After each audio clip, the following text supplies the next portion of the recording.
Assalamualaikum warahmatullahi wabarakatuh. Bismillahirrahmanirrahim. Alhamdulillahirabbil alamin. Allahumma shalli ala sayyidina Muhammad wa ala ali sayyidina Muhammad. Allahumma shalli wa sallim wa barik alaihi wa sahbihi ajma'in.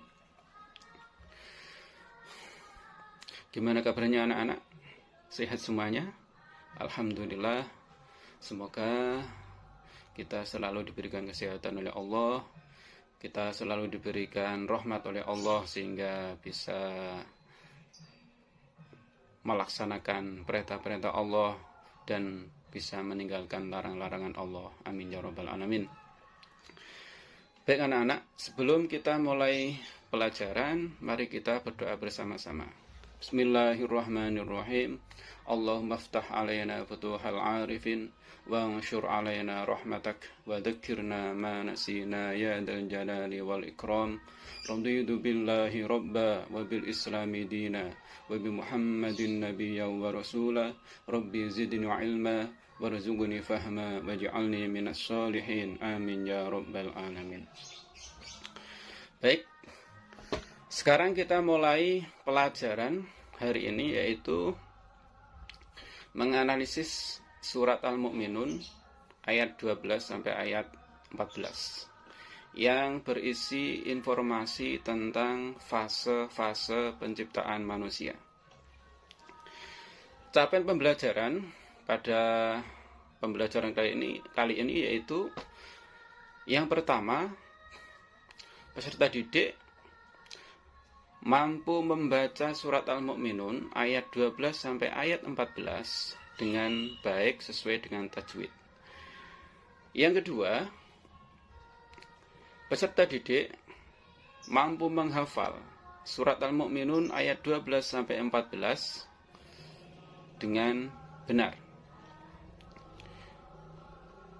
Yang ketiga, peserta didik mampu menyebutkan makna mufradat dari surat Al-Mu'minun ayat 12 sampai 14 dengan benar.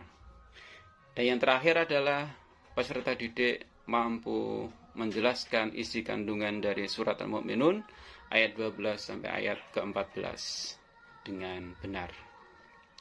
Baik anak-anak, sekarang marilah kita mulai pelajaran dari yang pertama, yaitu membaca surat Al-Mu'minun ayat 12 sampai 14 dengan benar sesuai dengan tajwid.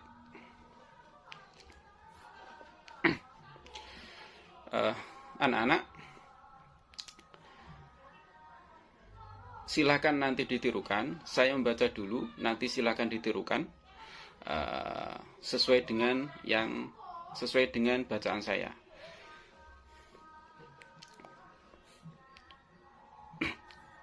A'udzu billahi minasy syaithanir rajim. Bismillahirrahmanirrahim. وَلَقَدْ خَلَقْنَا الْإِنسَانَ مِنْ سُلَالَةٍ مِنْ طِينٍ ثُمَّ جَعَلْنَاهُ نُطْفَةً فِي قَرَارٍ مَكِينٍ ثُمَّ خَلَقْنَا النُّطْفَةَ عَلَقَةً فَخَلَقْنَا الْعَلَقَةَ مُضْغَةً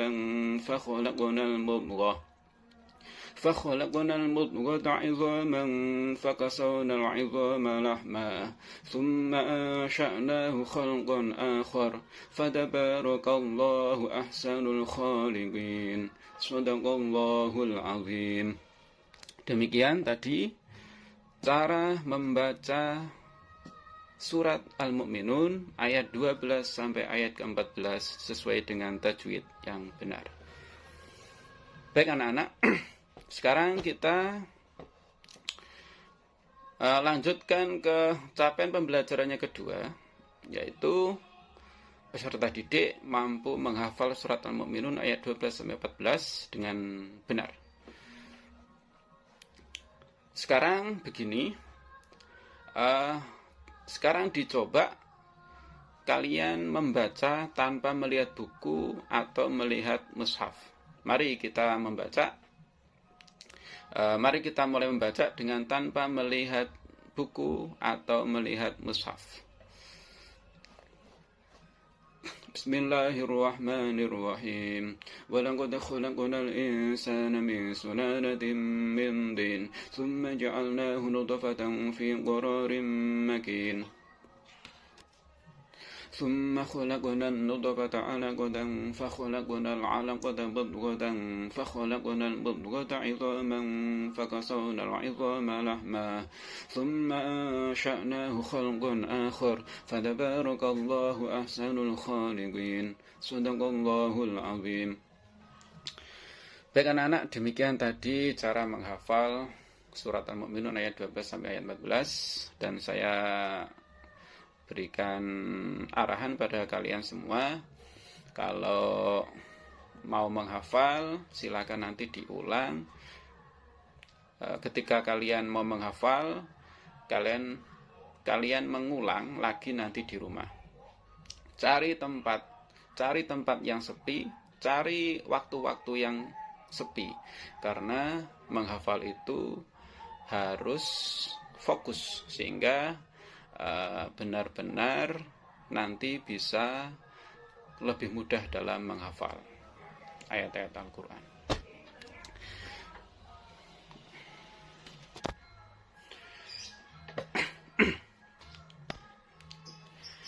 Baik anak-anak, sekarang kita lanjutkan ke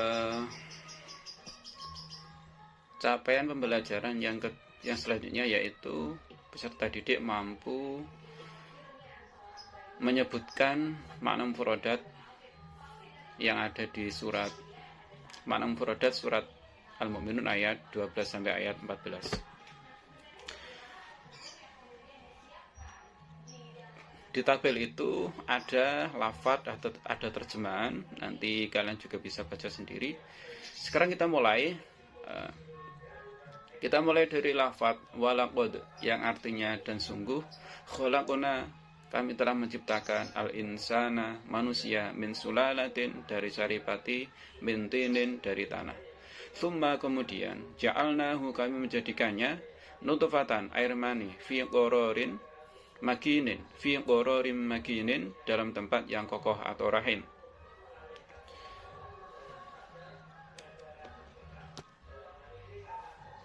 Kemudian alaqatan artinya sesuatu yang melekat, mudghatan segumpal daging, idhaman tulang, fakasawna kemudian kami bungkus, lahman daging, angsya'nahu kami menjadikannya khalqan akhara makhluk yang berbentuk lain. Fatabarakallahu maha suci Allah ahsanul khaliqina pencipta yang paling baik. Baik, itulah mufradat dari surat Al-Mu'minun ayat 12 sampai 14. Silakan nanti dipelajari anak-anak untuk dapat bisa memahami, menganalisis surat Al-Mu'minun ayat 12 sampai 14 dengan benar. Sekarang yang terakhir, yaitu peserta didik mampu menjelaskan isi kandungan dari surat Al-Mu'minun ayat 12 sampai ayat 14 dengan benar. Jadi surat Al-Mu'minun ayat 12 sampai ayat 14 ini berisi informasi tentang fase-fase penciptaan manusia. Dimulai dari saripati tanah, kemudian saripati tanah itu kemudian dijadikan nutfah atau air mani, yang kemudian air mani dari laki-laki atau sperma itu ketemu dengan air mani perempuan. Kemudian setelah terjadi pertemuan dan terjadilah pembuahan, yang kemudian disebut dalam istilah biologi disebut dengan zigot. Zigot tersebut kemudian menempel pada dinding rahim perempuan. Kalau di bahasa Al-Quran disebut dengan fi qararim makinin, atau artinya dalam tempat yang kokoh atau rahim. Kemudian setelah menjadi air mani kemudian dijadikan alaqah. Alaqah itu artinya adalah segumpal darah atau sesuatu yang melekat. Lalu alaqah dijadikan mudghah. Setelah alaqah kemudian menjadi mudghah atau segumpal daging. Setelah mudghah kemudian dijadikan idhaman atau tulang. Idhaman ya, yang artinya adalah tulang. Kemudian fakasona idhama lahman. Kemudian tulang itu dibungkus dengan daging lalu menjadi makhluk yang lain. Yang disebut di dalam Al-Qur'an tsumma ansha'nahu khalqan akhar, yaitu kemudian kami menjadikannya makhluk yang berbentuk lain. Dalam arti sudah menjadi janin atau anak manusia. Kemudian di akhir ayat Allah berfirman, fatabarakallahu ahsanul khaliqin, Maha Suci Allah pencipta yang paling baik. Jadi dari fase-fase penciptaan manusia ini kita bisa mengambil pelajaran, kita bisa mengambil kesimpulan bahwa fase-fase penciptaan manusia ini menunjukkan bahwa Allah itu adalah pencipta yang paling baik. Maha Suci Allah pencipta yang paling baik. Baik anak-anak, kalau kita bicara tentang hadis, ada sebuah hadis yang isinya tentang informasi penciptaan, fase-fase penciptaan manusia, sama dengan surat Al-Mu'minun ayat 12-14. Cuma di hadis ini diperjelas dan diperinci lagi bahwa ketika usia kandungan itu sudah masuk 4 bulan, maka Allah mengutus malaikat untuk meniupkan ruh pada janin tersebut. Selain meniupkan ruh, malaikat juga disuruh oleh Allah, diutus oleh Allah untuk menuliskan takdir janin tersebut. Ada 4 takdir. Ada 4 takdir. Yang pertama yaitu tentang rizkinya, yang kedua tentang ajalnya, yang ketiga tentang amalnya, dan yang terakhir tentang bahagia atau sengsara, dalam arti nanti dia itu di surga atau di neraka. Oleh karena itu masyarakat Jawa khususnya biasanya ketika ada ibu-ibu mengandung dan usianya sudah masuk 4 bulan, maka diadakan acara mapati atau kenduren, berdoa bersama dengan harapan semoga si janin diberikan takdir-takdir yang baik oleh Allah Subhanahu wa Ta'ala. Baik anak-anak, itulah yang bisa saya sampaikan pada pelajaran kali ini. Semoga bermanfaat. Amin ya rabbal alamin. Sekian, wassalamualaikum warahmatullahi wabarakatuh.